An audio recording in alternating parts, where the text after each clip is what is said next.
O Centro de Interpretação Templário de Almorol, em Vila Nova da Barquinha, está a receber, até 18 de maio de 2021, a exposição A Morte, Exéquias e Ritos de Tumulação dos Cavaleiros do Templo e de Cristo, iniciativa englobada na segunda Conferência Internacional Ordem do Templo Cavalaria Espiritual. A exposição e a respectiva apresentação do catálogo foram assim os destaques do último dia da conferência, ocasião que contou com as presenças de Manuel Gandra, curador do centro, e de Fernando Freire, presidente da autarquia barquinhense, e foi o autarca, precisamente, a lançar esta exposição, recordando que o Centro de Interpretação Templário de Almorol completou 2 anos neste 18 de novembro. Depois de termos concluído as segundas conferências internacionais, hoje vamos inaugurar uma nova exposição que vai decorrer desde a data de hoje, que a seguir vamos fazer a respectiva visitação e também a respectiva acompanhamento por parte do nosso curador, para nos explicar os seus conteúdos e também os seus significados e mitos sobre esta temática. A exposição vai decorrer entre novembro, hoje 18 de novembro, e também maio de 2021, na sequência daquilo que vinha também do antecedente. Hoje faz precisamente 2 anos que inauguramos o Centro de Interpretação Templário, foi a 18 de novembro de 2018, e de facto convém também, antes de fazer aqui uma leve introdução ao próprio catálogo, dizer que as relações das visitas no ano 2019 tivemos 5.588 e no ano 2020, mesmo com a pandemia, tivemos 3.295, ou seja, andamos muito perto, neste momento, das 9.000 visitas ao Centro de Interpretação Templária, o que, objetivamente, em termos de aposta do turismo no nosso concelho, aquela procura também de visitação, quer ao parque, quer também ao Centro de Interpretação Templária, conjugado com o Castelo Almorol, de facto, foi uma aposta ganha e que, face à pandemia, objetivamente, temos aqui uns resultados menos bons, mas isto é transversal à própria economia e também a todas as atividades que populam no âmbito do turismo nacional e internacional, mas dizermos que os resultados, pelo menos do ano 2019 e também antes da pandemia, nomeadamente, por exemplo, no mês de fevereiro de 2020, tivemos 515 visitas, significa que estamos no caminho certo e, de facto, este projeto é para ter robustez e para continuar e para, de facto, alavancar em termos de identidade de território e também em termos de turismo. Quanto ao catálogo que hoje o professor nos vai apresentar, A Morte, Exéquias e Ritos de Tumulação dos Cavaleiros do Templo e da Ordem de Cristo, dizer-vos algumas palavras que, aliás, constam também da próprio prefácio da obra. Antes das publicações das leis liberais, nomeadamente a Lei de 1835 e 1845, tal e qual como em todo o território nacional, os nossos antepassados eram tumulados ou nos atos das igrejas ou dentro dos templos. É público e notório, aliás, fazendo uma visitação à própria igreja Nossa Senhora da Conceição de Tancos, onde encontramos os respectivos túmulos ainda presentes no respectivo solo da própria igreja. Aliás, uma intervenção que foi feita recentemente em 2013 pelo Instituto Politécnico de Mar, foi possível identificar algumas lápides, nomeadamente epigráficas, que temos o registro na própria Câmara Municipal sobre elas. O mesmo aconteceu no A da Igreja de Atalaia, Monumento Nacional, obra de João de Castilho, de 1528, dentro da própria igreja e também no respectivo adro, que de escavações que se fizeram, nomeadamente em 1940, foi visível o aparecimento de restos mortais dos nossos antepassados. Com a reforma liberal e na questão da saúde pública, foi uma questão, no fundo, de higiene sanitária, foram deslocalizados, e há uma lei de 1845 que determina que, pelo menos, os cemitérios têm que ser construídos a 150 metros, na altura era passos, o equivalente mais ou menos a esta medida, fora dos agregados populacionais. E esse espaço é rigorosamente cumprido dentro do território, por exemplo, da Atalaia, onde o cemitério é confinante, mas respeita precisamente esta distância física fixada pelo próprio diploma.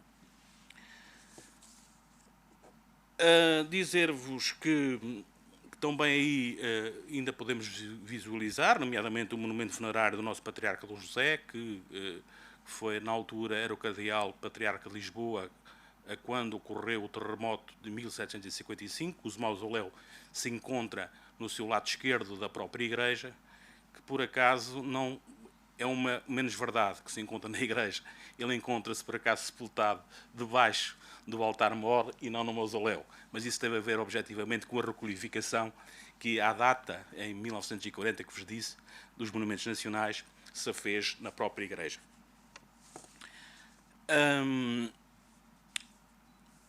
Na presente obra, o professor Manuel Gandra, por entre criptas seculares, ou no fundo resquícios, e pedras tabulares, conta-nos a arte e prática funerária das ordens do Templo de Cristo. É isso que ele nos vai mostrar na exposição física que podemos visitar dentro em breve. Certo é que o mistério da morte estimula a reflexão, a percepção da nossa finitude neste mundo. Aliás, lendo o catálogo, a interpretação da boa morte e da má morte é um tema que objetivamente é pouco estudado, mas que importa, no fundo, relevá-lo. Mas haverá a mesma finitude ou haverá outros modos prováveis da existência da pessoa? Para lá do modo como ela se manifesta a nossa experiência na Terra. É em ponto de interrogação e depois tem a ver com convicções, tem a ver com crenças e tem a ver com opções de cada um. No Gênesis, no livro da Bíblia, diz: lembra-te, homem, que és pó e em pó te há de voltar. Para Fernando Pessoa, por último, para acabar a apresentação, a morte é a curva da estrada, morrer é só não ser visto, se escuto eu te ouço a passada, existir como eu existo. A terra é feita de céu, a mentira não tem ninho, nunca ninguém se perdeu, tudo é verdade e caminho. Por sua vez, Manuel Gandra abordou a mostra na visão de curador do Centro de Interpretação Templário de Almorol, explicando qual o conteúdo da exposição e qual a melhor forma de o entender. Tentar falar um pouco sobre o catálogo e sobre o conteúdo da exposição. Portanto, este tema é um tema sempre atual. A morte é a única coisa que nunca nos abandona, é a única coisa que temos por certa, todos nós. Não temos nada mais certo que a morte, e parece-me que há um certo receio dela, não é? Fala-se pouco disso. Fala-se pouco disso, e quando se fala é de uma forma inibida, medrosa, eu já nem digo temerosa, porque temerosa também poderia ser, mas medrosa sobretudo. Há medo da morte. E há medo da morte talvez porque noutros tempos havia medo da morte, mas havia uma certeza. A morte era possível vencê-la, embora morrendo, mas era possível vencer a morte porque, na realidade, não havia morte. Tudo era verdade e caminho e nunca ninguém se tinha perdido, não é? Toda a gente se tinha encontrado no caminho do outro lado. E, portanto, havia essa ideia de que havia um outro lado. Nós hoje estamos abandonados, não temos o outro lado. Perdemos essa noção. Isso não é uma coisa, não é, digamos, uma atitude recente, é uma atitude que é fruto de sucessivas mutações na mentalidade, que começam sobretudo a partir do século XVIII e que depois sofrem as influências de uma série de correntes filosóficas que, como hoje se diz, negacionistas da existência de Deus e que, evidentemente, tornam os homens, tornam a humanidade órfã. E essa orfandade depois acaba por se repercutir na forma como nós entendemos o próprio fenómeno, o próprio evento e na maneira como tentamos afastá-lo de nós o mais possível. Todas estas questões são questões que nos levariam muito longe, porque se eu, por exemplo, quisesse fazer uma um sobrevoo, mesmo que sobrevoo, de todas estas principais doutrinas que deram origem a todo este processo, eu estaria aqui a falar convosco várias horas, porque é evidente que há muito contributo, muita contribuição de muitas doutrinas díspares, às vezes, para este processo. É evidente que, e já agora também, de certa maneira, completando ou complementando aquilo que o Sr. Presidente disse, a passagem dos ados das igrejas e dos campos santos nas igrejas para os cemitérios civis deu origem a uma revolução em Portugal. Normalmente não se fala disso, não é? A Maria da Fonte foi uma revolução que nasceu no Minho, exatamente, contra essa atitude, que era uma atitude que os liberais, e não foram os liberais que inventaram isso, essa história já vinha atrás de Dona Maria, do reinado de Dona Maria, e que depois ganhou expressão posteriormente, e os liberais é que depois concretizaram esse processo. E isso deu origem a uma revolução que foi abafada de uma forma violenta e acabou em sangue. E, portanto, dá para perceber quão importante este assunto é, ao ponto de ter gerado em Portugal uma revolução. E não foi pequena. E, portanto, o assunto, antes desta queda no negacionismo, vamos chamar-lhe assim, era um assunto que precisava de ser tratado a toda a hora. Porquê? Porque ninguém sabe a hora da sua morte e, portanto, convém estar preparado. E, portanto, convém estar preparado sempre. Era isso que permitia que o indivíduo morresse bem. A morte é exatamente fruto desse desleixo, dessa atitude mais ou menos depreciativa e até, às vezes, desinteressada. Parece que o assunto não interessa ao próprio, não é? E, portanto, porque ele acabou por, o próprio que tem essa atitude depreciativa, acabou por, sendo órfão, não é? Órfão de Deus, porque Deus deixou de existir para si, acabou por assumir que a vida não fazia sentido, que a vida dependia em tudo de si próprio, incluindo que ele próprio podia acabar com ela, não é? Podia suicidar-se. O suicídio noutros tempos era um crime. Aliás, os suicidas e os feiticeiros eram sepultados de forma diferente exatamente por causa disso, para que ficasse perfeitamente marcado na comunidade quem era quem. E, portanto, os suicidas e os feiticeiros eram sepultados em decúbito ventral, ou seja, em vez de serem sepultados sobre as costas, deitados sobre as costas, eram deitados sobre o ventre. E isso para quê? Para que, segundo a tese que estava em curso, para que não pudessem assistir ao juízo final. E, portanto, ficassem danados para sempre. Era assim que isso era considerado. Nós, em Portugal, temos alguns casos conhecidos de sepultamentos em decúbito ventral. Em Tomar, que eu saiba, houve dois casos, no lado de Santa Maria do Olival. Em Mafra há um caso que se julga ser de uma feiticeira, porque junto dela havia uns objetos que indicam que poderia ser. Normalmente, essas coisas a gente não acredita nelas, mas que elas existem. E, além da moedinha que muitas vezes aparece junto da mão direita, para pagar a viagem para o além, para pagar ao caronte, ao barqueiro que transporta a alma para o além, não é? Também aparecem às vezes junto da cabeça, junto à volta da cabeça. É preciso também lembrar que antigamente as pessoas não eram sepultadas em caixões. Eram sepultadas envoltas num sudário e postas diretamente na terra. O caixão só surge nos cemitérios civis, exatamente nesse período do cemitério civil.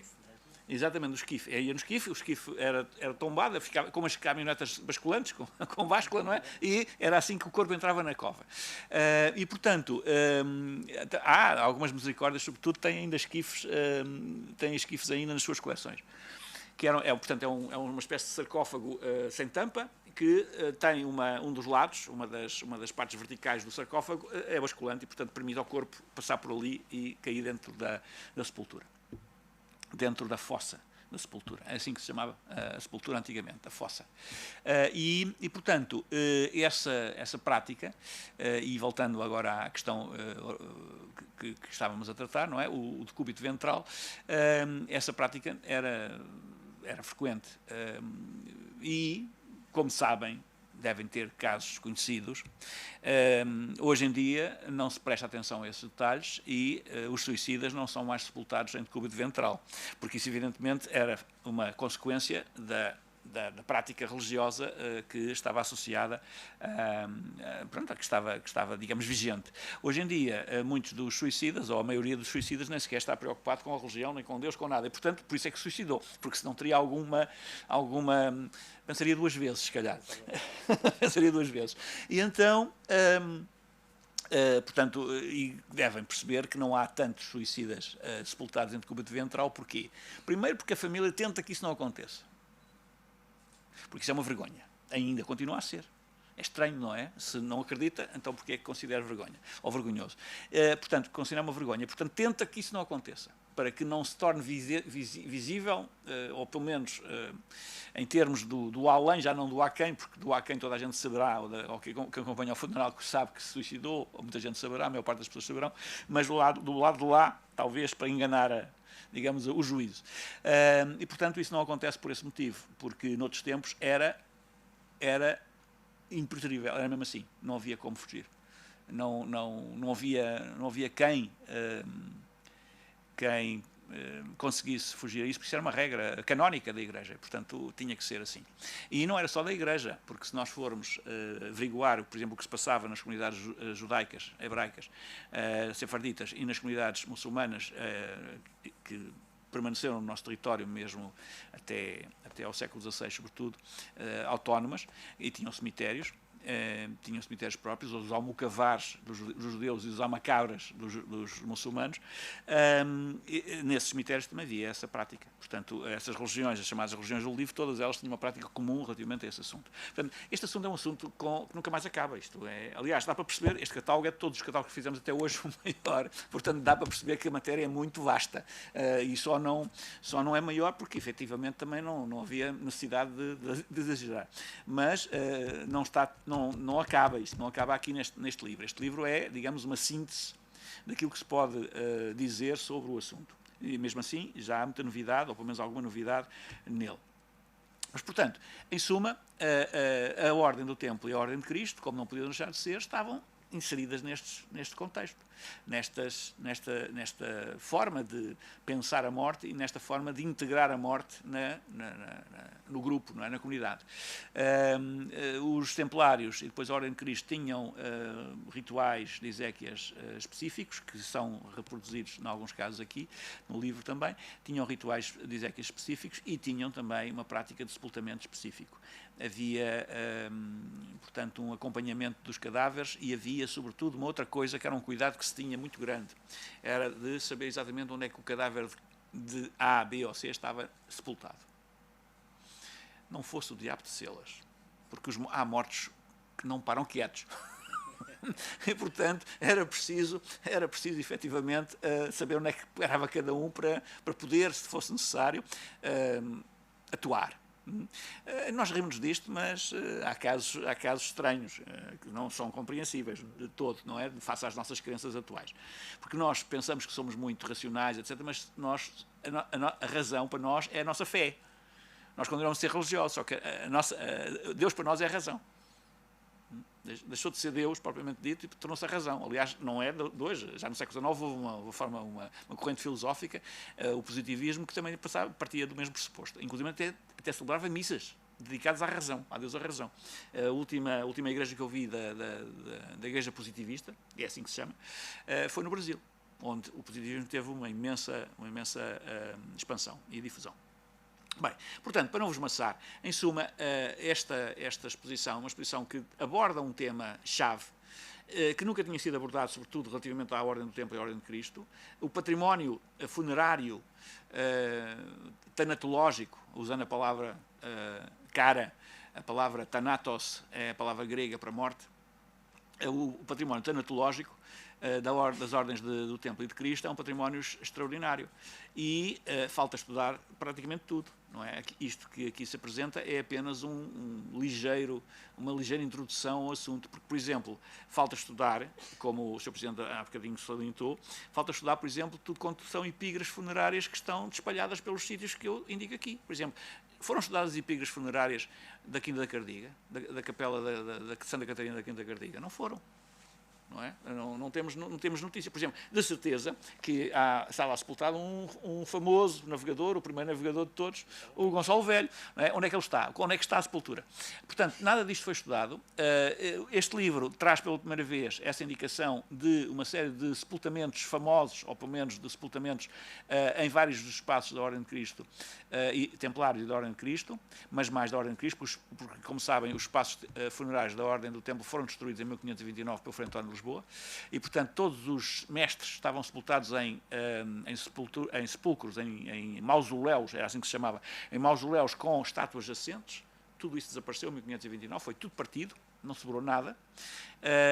Sobraram 4 epígrafes e é tudo quanto resta, e mesmo assim foram encontradas entaipadas, foram limpas, tiraram-lhe a cal de cima e os rebocos de cima, e é por isso que as temos, porque estavam dentro das paredes, já quando foram encontradas durante as obras de 1940, de Santa Maria do Olival, que era o grande jazigo da Ordem de Cristo, era a igreja mais importante da Ordem do Templo e depois da Ordem de Cristo, era mais importante que a própria Santa Sé, porque tinha mais poder que a Santa Sé. A Santa Sé, de certa maneira, teoricamente, a igreja de Santa Maria do Olival prestava vassalagem à Santa Sé, na realidade isso pouco se verificou, não há notícia disso ter verificado. Aliás, houve alguns desaguisados por causa dessa falta de submissão à Santa Sé por parte da Igreja de Santa Maria do Olival. Inclusivamente, o primeiro bispo da Ordem, que está sepultado lá em Santa Maria do Olival, da Ordem de Cristo, evidente. Os templários, que se saiba, não tiveram nunca nenhum bispo. Pelo menos na nossa província, na província, não houve nenhum bispo templário. Mas da Ordem de Cristo houve vários bispos, e o primeiro dos bispos foi o bispo do Funchal, que passou a ser, depois de Santa Maria do Olival, a segunda mais importante igreja de todo o mundo, mais importante que o Vaticano. O Funchal hoje em dia não tem a importância que teve já, mas começou por ser uma espécie de eco de Santa Maria do Olival, no Atlântico. E o bispo tinha poder, portanto, tinha jurisdição eclesiástica, pastoral, sobre todo o território português, então, na posse da Ordem de Cristo. Porque, atenção, a expansão marítima até ao Dom João III, sobretudo, depois também, de certa maneira, mas não tão fortemente, até ao Dom João III, a expansão marítima, aquilo que se chama expansão marítima, e a chegada a novos territórios e a ocupação dos novos territórios por parte de portugueses e da Igreja, essa ocupação estava dependente, era gerida pela Ordem de Cristo, não era gerida pela coroa. Portanto, esses territórios, na realidade, não eram portugueses. Esses territórios eram da Ordem de Cristo. Evidentemente, quando o grão-mestrado, com o Dom Manuel, e depois com o Dom João III, se mistura com a coroa, passaram a ser, mas até lá não eram, ou não foram. E, portanto, o Brasil, por exemplo, era território da Ordem de Cristo. Dá para ver. É tão simples quanto isto, é pegar na cartografia. Pegando na cartografia, vamos ver onde é que estão bandeiras portuguesas e onde é que estão bandeiras da Ordem de Cristo. Dá para perceber logo.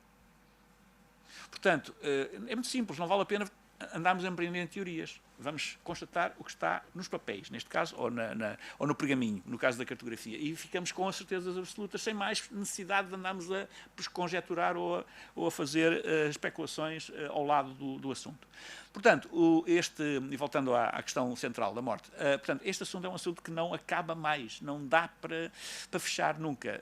Vamos ter trabalho para muito tempo, e se nós avançarmos para ele já e conseguimos um catálogo com este volume já, dá para perceber, faltando ainda muita coisa para fazer, o resultado final. Não é? Daqui a uns anos, quem fizer o segundo catálogo sobre a morte vai mostrar o resto que falta mostrar, não é? Nós apenas levantamos lebres e abrimos janelas para que se possa perceber onde é que se podem encontrar alguns dos exemplos, mas haverá muito trabalho a fazer, muito trabalho de sapa, e, como eu disse já numa das minhas comunicações da segunda conferência, é estranho que ainda não tenha aparecido, em termos absolutos, em Portugal, nenhuma equipa a trabalhar este assunto da Ordem do Templo e da Ordem de Cristo, de uma forma mais sistemática, porque é tão importante que não se percebe como é que não... Bem, eu percebo. há um certo parti pris, há uma certa inibição relativamente ao tema, porque o tema é considerado um tabu, é considerado um tema perigoso, e então as pessoas fogem, em termos académicos, fogem de lidar com isto porque têm medo de ficar negativamente conotados. Mas o que é facto é que a matéria é tão rica que dava para uma equipa de muita gente a trabalhar durante muitos anos, e não só no nosso território, mesmo fora do nosso território atual. Brasil, por exemplo, onde havia imensos cavaleiros de Cristo, e no restante território, por exemplo, vários governadores, vários vice-reis da Índia foram cavaleiros da Ordem de Cristo, comendadores da Ordem de Cristo, e alguns deles bem famosos, deixaram obra famosa e importante. Por exemplo, governadores do Brasil, vice-reis, também eram vice-reis do Brasil. Portanto, onde havia vice-reis é porque o território em causa era reino. Por exemplo, dentro de Portugal havia um reino, o Reino dos Algarves. Eu estou para saber se também se declarou a República lá. Porque não há notícia disso. O território português é só Portugal. Aliás, é estranho que nós deixámos de ser Portugal. Nós somos agora a República Portuguesa. Ora, como é que nós podemos ser designados republicanos portugueses? Porque já não somos portugueses, deixou de haver Portugal. Em toda a documentação oficial é a República Portuguesa que aparece, não aparece Portugal. É estranho, não é? Mas é isso que acontece. Nós não demos conta disso. Mas Portugal deixou de existir. Em termos legais, deixou de existir, porque não há mais a palavra Portugal, há só a República Portuguesa. E, portanto, o Brasil era reino, e, portanto, tinha um vice-rei. A Índia era reino, tinha um vice-rei. O Algarve também. O Algarve da quem, da Além-Mar, também tinha um gestor, vamos chamar assim, um gestor especial. E, portanto, os outros territórios tinham administradores. Havia os governadores ou os administradores dos territórios. Por exemplo, Angola, que era o administrador de toda a costa atlântica da África, todos os territórios da costa atlântica da África. Depois, do território, o vice-rei da Índia tinha jurisdição até Sofala, que é Moçambique, e das Índias, não é? Porque nós dizemos aí as Índias, não sabemos o que significa, até pensamos que é só as Índias eram a Índia, não é aquilo que nós hoje chamamos Índia. Não, havia 5 Índias. Por isso é que se diz no plural, 5 Índias, desde Sofala até à China. Havia 5 territórios, todos eles chamados Índia, 5 Índias. E, portanto, por isso é que se fala das Índias no plural e não no singular. E, portanto, todos esses territórios eram geridos pelo vice-rei da Índia, que nós chamamos da Índia, mas na realidade era o vice-rei das Índias. Bem, portanto, este assunto é um assunto que fica adiado. O desenvolvimento dele, claro, fica adiado para uma próxima oportunidade. Aquilo que nós oferecemos, que o CITA oferece neste momento ao público e aos curiosos, é uma lufada de ar fresco sobre um assunto que nunca foi tratado, e espera-se que apareçam interessados em pegar no tema e em levá-lo mais longe, porque, garanto, há trabalho para muita gente durante muitos anos. É só haver gente curiosa, empenhada e amiga de investigar, curiosa. Sobretudo a curiosidade é muito importante, é a curiosidade mais importante. Com a curiosidade começa-se tudo. É o grande ponto de partida.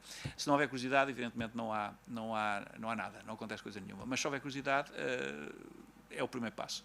Porque depois uma descoberta leva a outra leva a outra leva a outra, e a coisa é uma bola de neve terrível que vai sempre ganhando maior dimensão e que vai acabando por arrastar ao mesmo tempo o investigador. Porque o investigador depois já não domina propriamente o que está a fazer, não é? Ele depois é obrigado a seguir as linhas da investigação e o rumo da investigação. É assim que os investigadores julgam que são eles que gerem todo o processo. Se calhar não são. Se calhar também são levados pelos ventos, não é? Eu estou convicto que sim. Pelo menos comigo aconteceu isso, não é? Desde há muitos anos, os ventos sempre me conduziram e eu deixei-me conduzir pelos ventos. Quase sempre. Quando não me deixei conduzir pelos ventos, o resultado nunca foi tão bom. Portanto, o vento, quando eu falo de ventos aqui, estou a falar da intuição, estou a falar de outros processos que não são simplesmente mentais ou racionais. É importante termos isso presente. Nós não somos constituídos apenas por aquilo que se belisca, nós somos mais do que isso. E é uma questão evidentemente, de opção pessoal, aceitar ou não aceitar isso, mas é estranho que É estranho que nós sejamos só isto que se belisca, até porque há alguns vestígios de situações que não são explicáveis se formos só o beliscável. Por exemplo, as experiências de quase morte, pessoas que morrem, ou seja, são dadas como clinicamente mortas, não morreram efetivamente, há uma diferença entre a morte clínica e a morte efetiva. É preciso termos isso em consideração. A morte clínica é quando para o coração, para o cérebro, não é? E fica tudo uma linha, quando alguém está ligado a uma máquina. Ou não há pulsação, ou não há pulso, ou qualquer coisa do género. Portanto, parou.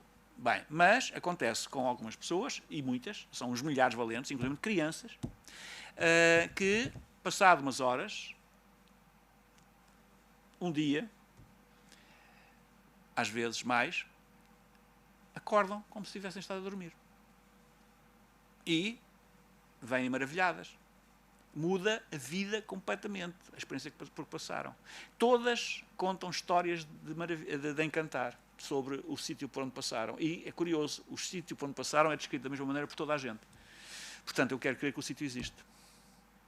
Onde é que ele fica? Não sabemos. Porque o facto é que toda a gente descreve tudo, inclusive muitas crianças que não estão condicionadas por coisa nenhuma, não é? Passam pelas mesmas experiências e contam a mesma história. E a mesma paisagem, descrevem a mesma paisagem rigorosamente. Bem, e mais, que essa é a parte difícil de entender. Porque, bem, ok, podemos dizer que foi tiveram uma experiência fora do corpo, tiveram qualquer coisa, bem, e pronto, e acabou. Mas depois há outra questão fundamental que demonstra que deve haver algo mais.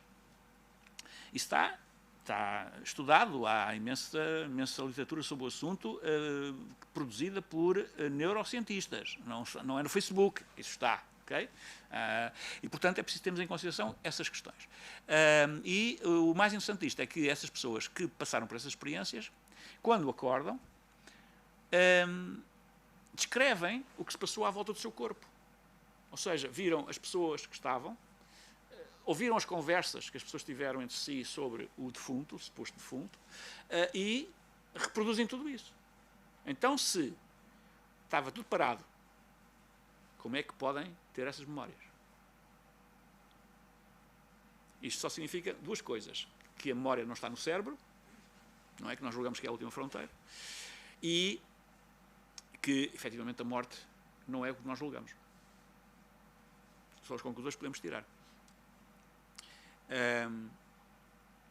Eu, embora pesando a possibilidade de me tornar maçador e repetitivo, e terminarei só com este apontamento, eu costumo, para tentar suscitar uma reflexão sobre isto, costumo dizer o seguinte: toda a gente sabe que é um telemóvel. O telemóvel precisa de duas condições para funcionar, pelo menos. Primeira condição, ter uma bateria carregada. Segunda condição, ter um chip, que é exatamente aquilo que permite fazer os contactos, não é? Receber chamadas e fazer chamadas. Pois é, nós também temos uma bateria e também temos um chip. Temos o nosso coração, o nosso sistema circulatório, e temos o chip, que é o nosso sistema nervoso. Mas atenção, é que, na realidade, o telemóvel, para funcionar, tem que ter mais uma coisa que não está dentro dele. Nem sabemos onde está, chamada satélite. Se as coisas forem como aparentemente são, falta-nos saber onde é que está o nosso. Nós chamamos a isso alma, habitualmente, para simplificar. Portanto, deixo-vos com esta reflexão. Já têm trabalho para casa. E vamos visitar a exposição. E, evidentemente, ponham as questões que quiserem, coloquem as dúvidas que entenderem. O assunto não tem fim para já, pelo menos, e merece sempre ser abordado sobre outras perspectivas e sobre outros ângulos para podermos explorar o máximo possível o tema e compreendermos, ao fim e ao cabo, o que possa ser, efetivamente, aquilo que nós chamamos morte.